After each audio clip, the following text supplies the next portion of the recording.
those perfect beach days, the kind with salty air, crashing waves, and the promise of good times under the sun? Today, we're flipping the postcard over, because sometimes the tide brings back more than seashells. It brings secrets that refuse to stay buried. From sunny California shores to windswept Australian beaches and beyond, we're diving into deadly waters.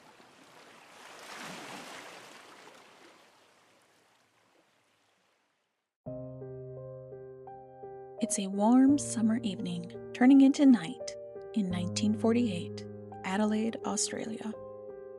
Somerton Beach is quiet as families head home from their day in the sun. But the next morning, December 1st, a passerby spots something that doesn't belong. A well-dressed man in a sharp suit and tie, slumped against the seawall like he's just taking a peaceful nap. Legs casually crossed, a half-smoked cigarette resting on his collar. There's no wallet, no ID. And this is puzzling. Every single label on his clothes has been carefully cut out. His shoes, they're recently polished. Who shows up to the beach dressed like he's heading to a business meeting and never leaves?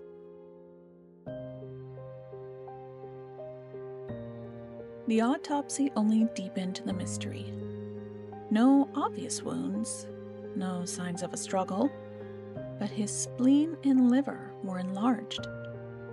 Classic signs of a rare or undetectable poison. He looked almost at peace, like he knew it was coming. No one reported him missing. Fingerprints and dental records led nowhere. He was a ghost. Weeks later, a brown suitcase abandoned at the Adelaide railway station gets linked to him. More cut labels. Odd items inside. Clothes that didn't quite match his figure. A thread, stencils, and brushes. Then, during the inquest, investigators make a startling discovery in a tiny hidden fob pocket of his trousers. A tightly rolled scrap of paper. On it, 2 words in Persian. Taman shud. It means it is finished, or the end. It was torn from the final page of a popular book of poetry, The Rubaiyat of Omar Khayyam. Police pulled out a public appeal, and someone found the actual book near the beach. But the real discovery was on the back cover. Penciled in faint handwriting, a mysterious code. W R G O A B A D M L I A O I. It looks like a cipher. Maybe spy stuff. Maybe initials. To this day, no one has definitively cracked it. A phone number on the back led investigators to a young nurse they named Justin. She lived just a short distance from Somerton Beach. When shown a death mask of the dead man's face, she said she didn't recognize him. She admitted owning a copy of the Rubaiyat, but claimed she'd given away earlier to a man named Alfred Boxall. Here's where it gets suspicious. Her reaction seemed off. Reports say she turned pale, became emotional, or appeared shaken. She had a young son born out of wedlock, scandalous back then, and her story had holes. Later interviews, even decades on, hinted she knew more than she let on. She reportedly told researchers the man was known to her, but refused to elaborate, taking her secrets to the grave in 2007. Was she protecting a lover? Hiding a spy connection? Or shielding her family from a painful truth? Theories exploded in the press among investigators. Was he a Cold War spy poisoned during a dead drop? A heartbroken man choosing poetic suicide with that final, "it is finished" message? Or the victim of murder and a careful cover-up? The timing, right at the start of the Cold War, made the espionage angle feel very real. For 73 years, he remained unidentified, until 2022. Through DNA and brilliant genealogical detective work by Professor Derek Abbott and others, he was finally named.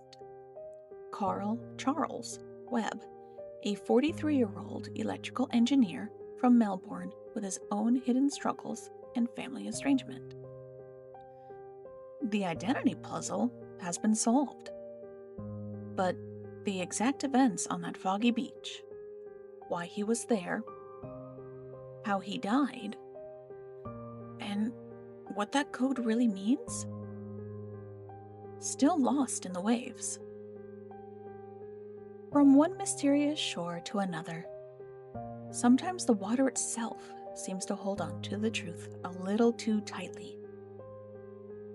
While we're on the topic of deadly waters, let's cross the globe to a quiet Finnish lake where a summer camping trip turned into one of the most disturbing unsolved cases in Scandinavian history.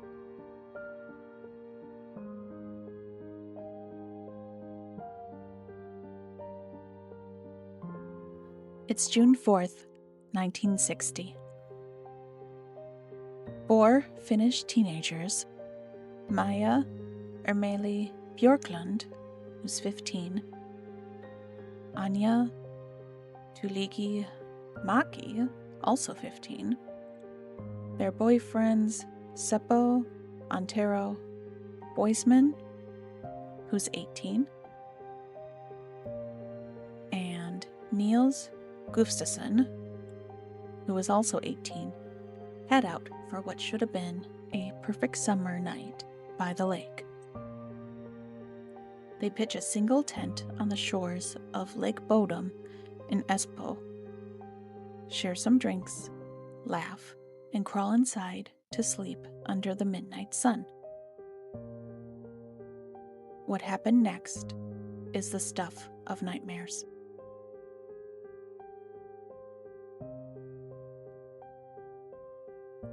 Sometime between 4 and 6 a.m. on the 5th, someone attacked the tent from the outside.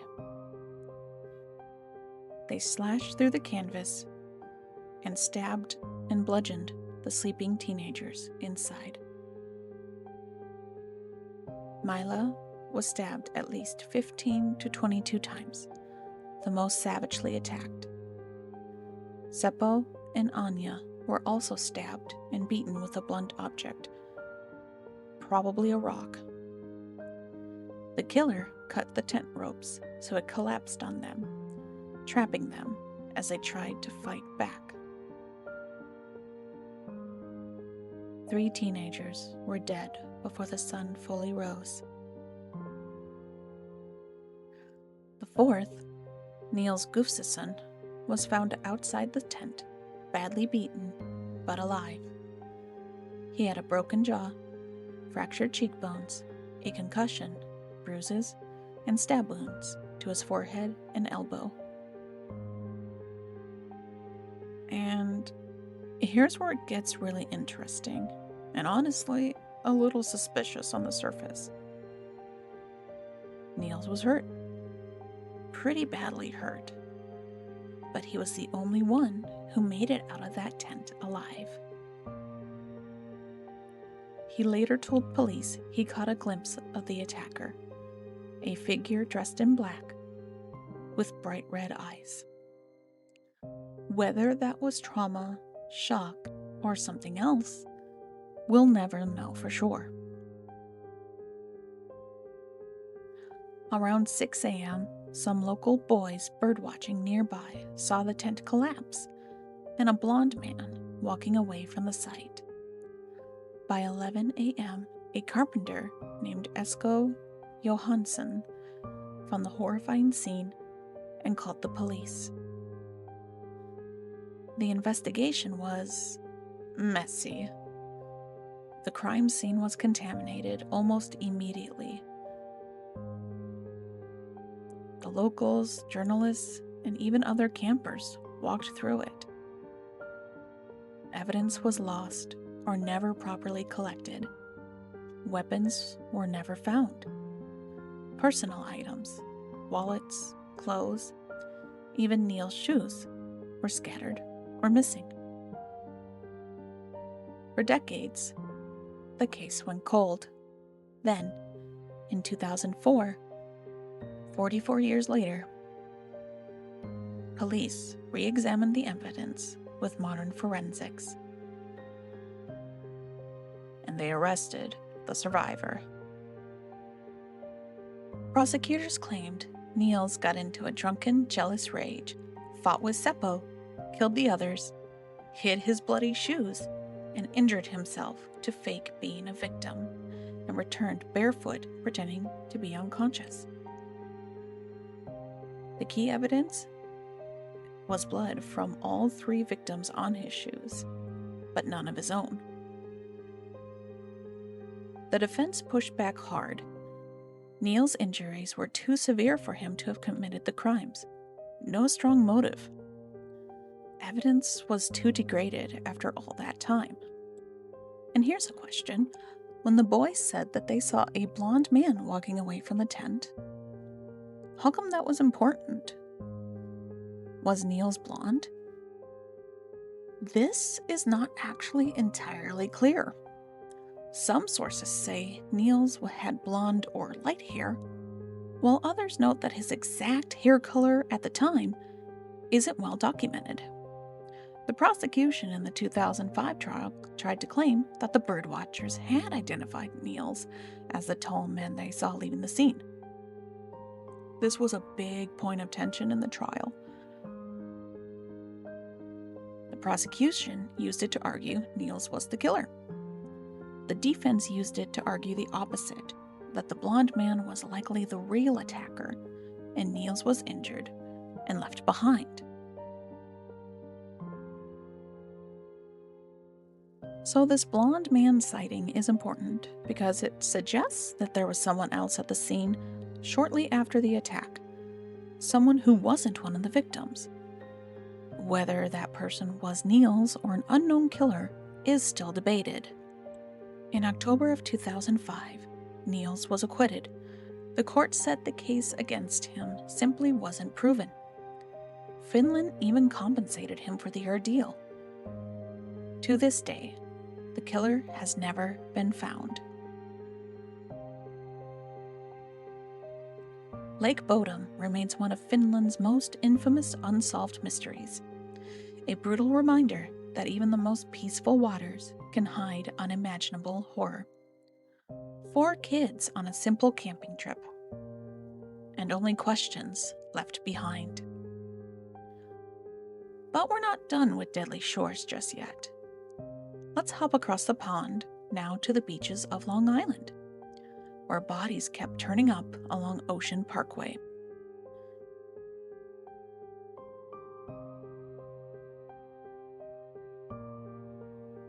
We're now diving into one of the most infamous beach-related serial killer cases in America, the Gilgo Beach murders, also known as the Long Island serial killer case. What should have been peaceful coastal dunes and ocean breezes became a secret graveyard.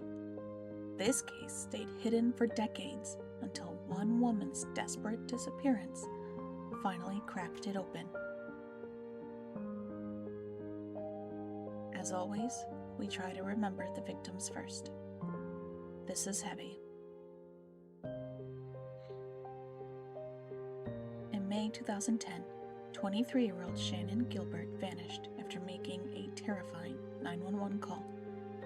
She was running through Oak Beach, screaming that someone was trying to kill her. Police searched for months. Then, in December 2010, while combing the area along Ocean Parkway near Gilgo State Park, a police canine named Blue made a heartbreaking discovery. Blue alerted on human remains hidden in the thick brush. It wasn't Shannon. It was the first of what had become known as the Gilgo Four. 4 women discarded within a quarter mile of each other. More remains turned up in the following months, bringing the total linked to the area to around 11. Many were wrapped in burlap or restrained. Those isolated dunes had hidden a predator for nearly 20 years. Let's take time to remember them. Maureen Brainerd Barnes, 25, was a mother of 2 from Connecticut. After financial struggles, she turned to escort work. She was last seen July 9th, 2007. Tiny, at 4'11" and 105 pounds, a friend got a creepy blocked call claiming she was being held in a whorehouse in Queens. Melissa Bartholomew, 24, from upstate New York, was living in the Bronx under the name Chloe. She disappeared July 12th, 2009, after meeting a client. Her 15-year-old sister then received horrifying, taunting calls from Melissa's own phone. The caller mocked her family and said he was watching her sister rot. Melissa was only 4'10" and 95 pounds. Megan Waterman, 22, was from Scarborough, Maine, a young mom with a 3-year-old daughter. She was a victim of sex trafficking. On June 6, 2010, she posted escort ads, left a Holiday Inn Express, and was never heard from again. Her family grew worried when their regular calls with her suddenly stopped. Amber Lynn Costello, 27, lived just minutes from Gilgo Beach in West Babylon. Born in North Carolina, she'd survived childhood trauma and struggled with addiction. On September 2nd, 2010, she left home to meet a client who offered a large sum of money. Her roommate described the man in his dark green Chevrolet Avalanche. Amber was just 4'11" and about 100 pounds. Other victims included Jessica Taylor and Valerie Mack, both found dismembered. Sandra Costilla, killed all the way back in 1993. And Karen Vergata, the 8th woman.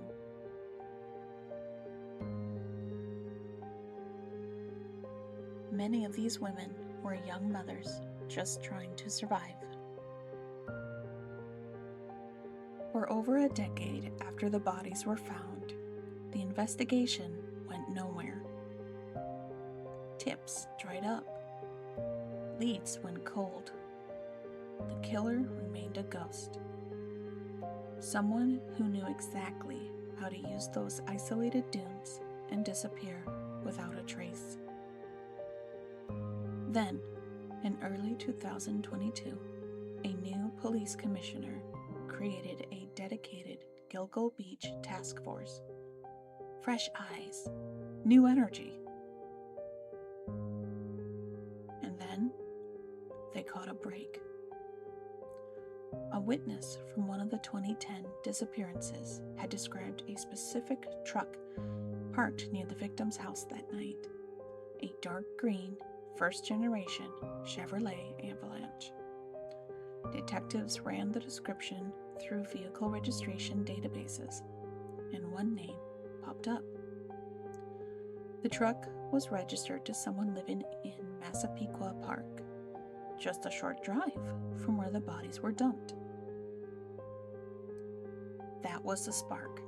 Suddenly, this person became the focus of intense surveillance. Detectives started watching his every move, both at his job in Manhattan and near his home. They pulled phone records, dug into old burner cell phone data, and watched as this seemingly ordinary man went about his daily life.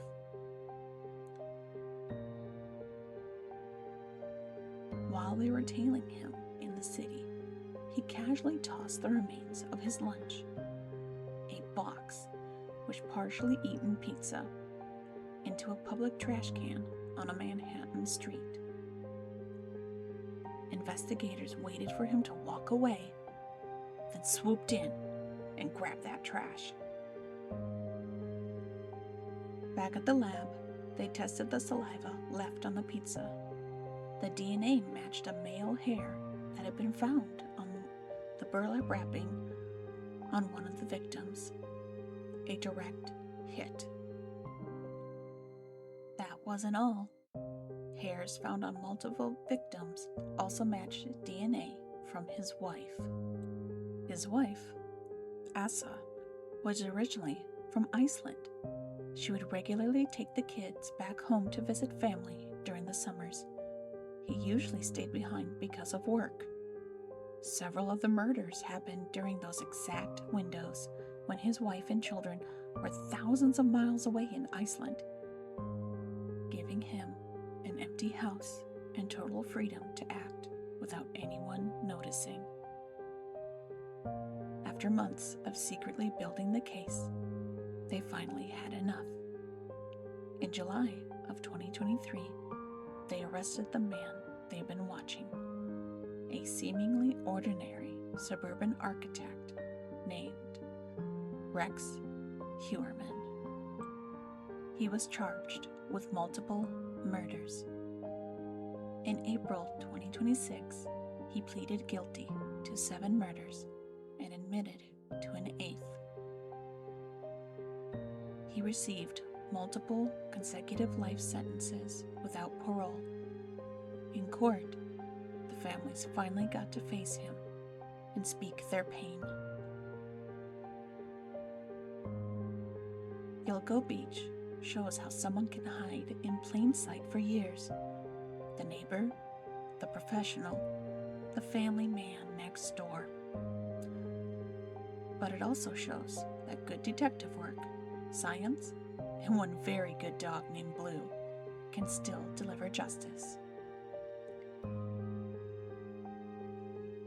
As we leave these Long Island shores behind, let's head west to the beaches of California for more haunting cases that turned sunny Pacific coastlines into crime scenes.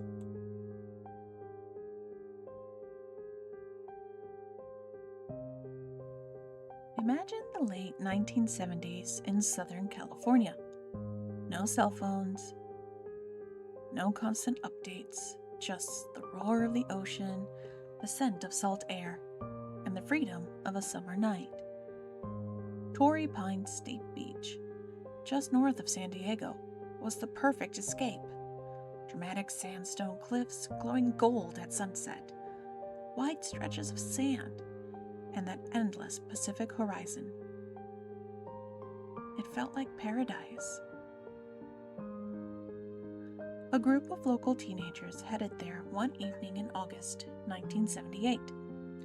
While 2 friends crashed in their station wagon parked nearby, 15-year-old Barbara Nantais and her 17-year-old boyfriend Jim Alt wanted something more romantic. They carried their sleeping bags down onto the sand, zipped them together, and fell asleep under the stars, talking about music, summer plans, and young love in the pre-digital world of boomboxes and midnight curfews. But paradise shattered at dawn. Jim woke to unimaginable pain. His head bashed in, eyes swollen shut, blood everywhere. He'd been brutally beaten with rocks and a burning log while he slept. Barely conscious, he dragged himself back to the station wagon and gasped to his friends, "Go find Barb." What they discovered was a stuff of nightmares. Barb lay posed horrifically on the sand, nude, legs spread out, head propped on a log. She had been beaten, strangled, assaulted, and wet sand packed in her mouth and one breast savagely mutilated. "No thank you, kitty." Newspapers screamed headlines about the beach slaying, but police were stumped from the start. No witnesses, no clear motive, limited forensics in the pre-DNA era. Tips poured in. Interviews went nowhere, and the case quickly went cold, leaving Barbara's family and the community reeling. Jim survived after emergency brain surgery, but the trauma stayed with him for life. Then, almost exactly 6 years later, in 1984, 14-year-old Claire Hough, visiting from Rhode Island, snuck out to that same stretch of beach for a quiet night with her music. She loved poetry and was a big Kiss fan. The next morning, a beachcomber found her body yards away, beaten, strangled, stabbed, with the same gruesome mutilation and sand in her mouth. The similarities were impossible to ignore. Both investigations dragged on for decades with very little progress. Detectives chased hundreds of tips, ran composite sketches in the local papers, interviewed anyone who might have been near the beach those nights. But nothing stuck. The case has sat in dusty files for over 30 years. Families on opposite sides of the country had no idea the other even existed.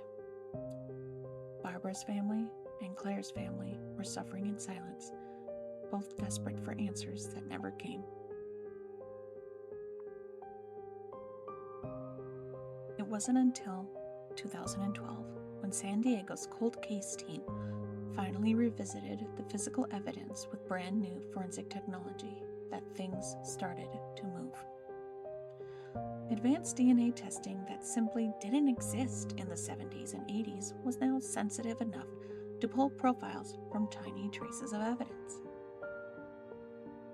And that's when the two names finally surfaced. Bloodstains on Claire's clothing matched a convicted rapist named Ronald Clyde Tatro, who was 41 years old when Claire was murdered. Then, trace DNA found on a vaginal swab matched Kevin Charles Brown, who was 32 at the time and working as a criminologist. A lab technician inside the San Diego Police Department's own crime lab.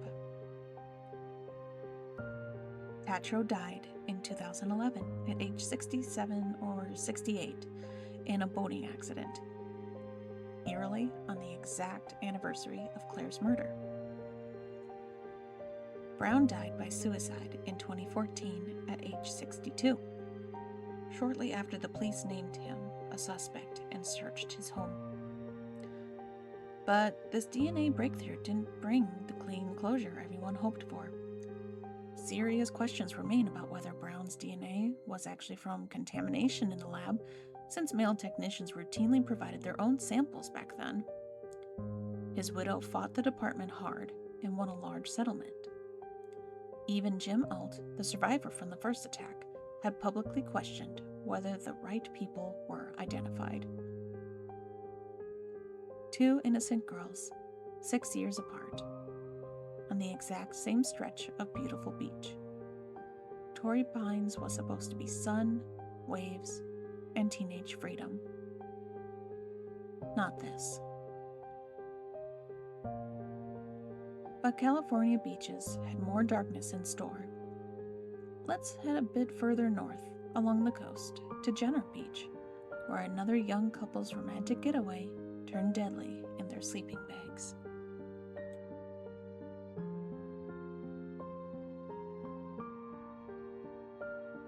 Lindsay Cutshall, 22, from Ohio, and her fiancé, Jason Allen, 26, from Michigan, were both counselors at a Christian youth camp in the Sierras.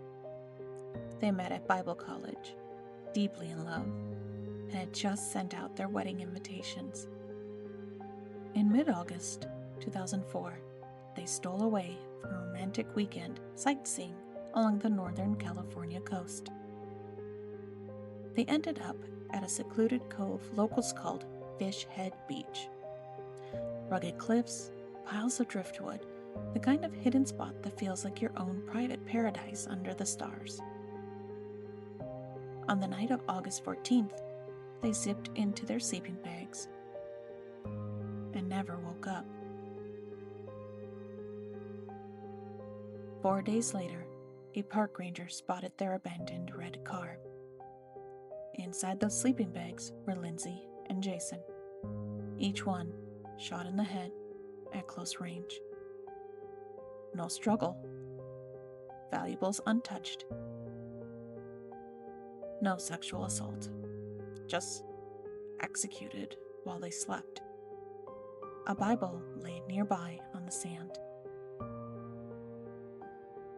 The remote beach, the lack of clues, the senselessness of it all, it baffled investigators. Early on, they released eerie details, hoping for tips. Satanic drawings on driftwood near the scene, strange poems in a nearby hut. It sparked occult theories, but those leads went nowhere. For 13 long years, the case stayed ice cold. The pain for both families was unimaginable. Then, in 2017, a shooting in Forestville changed everything. Police responded to a home and found Seamus Gallen dead. The investigation led straight to Sean, the older brother. Once in custody, during interviews, the 40-year-old local survivalist type started talking and confessed to the Jenner Beach murders too. He admitted he had been out hunting that night, saw the couple sleeping, and snapped. He walked up with a .45 caliber Marlin rifle and shot them both. No connection, no real motive he could clearly explain. He just decided, in his words, he was going to start killing people. But Sean's violence didn't begin or end on that beach. Just 2 months earlier, in June 2004, he targeted a man in Monte Rio over a years-old bar fight grudge. He built a homemade bomb from an old grenade, disguised it in a gift-wrapped box, and left it on the man's car. The intended victim wasn't driving that morning, but his partner picked up the package. It detonated, seriously injuring her and shaking the house where their kids were inside. Another act of pure spite. Sean had a history of mental health struggles. His family said a bad LSD trip years earlier changed him. But nothing excuses the trail of innocent lives he left behind. In 2019, to avoid the death penalty, he pleaded no contest to the beach murders his brother's killing, and the bombing attempt. He received 3 consecutive life sentences without parole. These stories hit different when it's young people full of future, thinking they found a peaceful escape on the coast, only for evil to show up with no warning. Fishhead Beach still sits there, remote, beautiful, and forever unmarked. Lindsay and Jason's family showed incredible strength and faith through years of waiting. Lindsay's mother, during the court trial, even brought her wedding dress that she never got to wear. Their story reminds us the beach isn't always paradise. Watch your surroundings, trust your instincts, and hold your loved ones tight.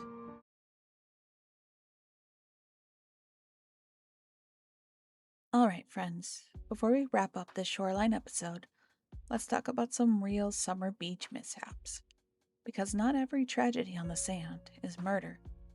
These are the everyday dangers that could still ruin a perfect day, or worse. First up, those big deep holes people love to dig. It looks like harmless fun. Kids building tunnels or castles. But those walls can collapse in seconds with almost no warning. The sand just gives way and buries everyone inside. In February of 2024, 7-year-old Sloane Mattingly was digging with her 9-year-old brother in Lauderdale by the sea, Florida. The hole was only about 4 to 5 feet deep when it caved in. Sloane was completely buried. Her brother was trapped up to his chest. Dozens of adults tried digging them out with their bare hands and buckets, but the sand kept collapsing. Tragically, Sloane didn't survive. These similar incidents keep happening, including 2 14-year-old boys in Florida in 2026. Statistics show at least 31 people, mostly kids, died this way in just 1 decade. The dry sand acts like quicksand once it starts falling. So please, keep those holes shallow. A few inches for sand castles is perfect. Nothing deeper than the littlest ones. Who's helping you dig? Knees. And while we're on the subject of what's hiding underneath that beautiful sand, watch your step. Broken glass, bottle shards, cans, and other trash get buried fast in hot sand. One wrong barefoot step, and you're looking at nasty cuts, punctures, or infections that can mean stitches and a ruined vacation. Always wear water shoes if you're worried. And pack out every bit of your trash, especially glass. Oh yes, one light disclaimer before we go. If you heard a tiny little jingle in the background at any point, that was just my cat Carpal. She likes to come supervise recordings. Also, if I mangled any names or places, I apologize in advance. Feel free to correct me.